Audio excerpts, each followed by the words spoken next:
thiêm tổ tên sinh nun hi cả đòn chi na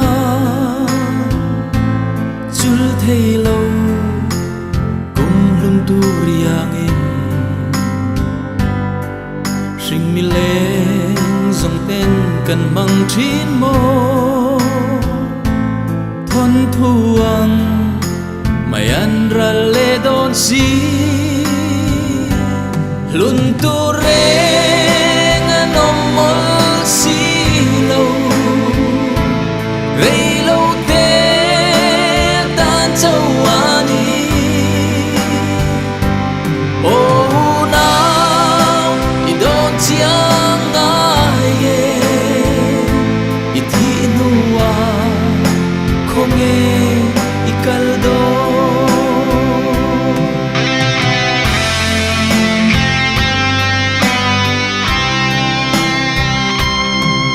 sinh mi lên vulai rei si lâu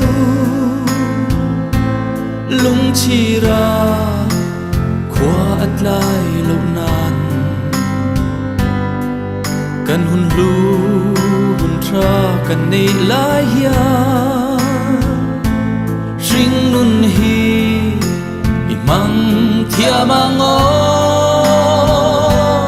lun tu re si lâu rei lâu te tan châu ani ô nào i don chiang ai ye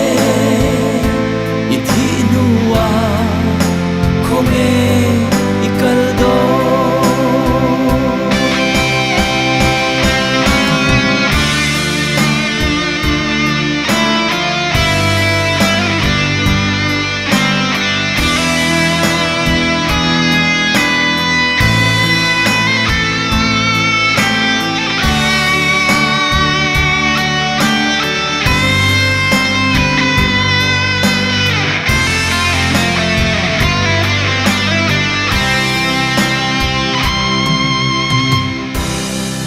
ô nào hun lo mom mi nei la ya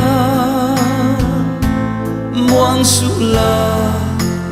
qua it lai ange chum rei lo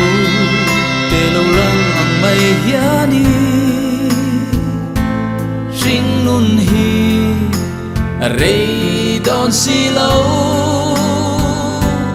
lun tu re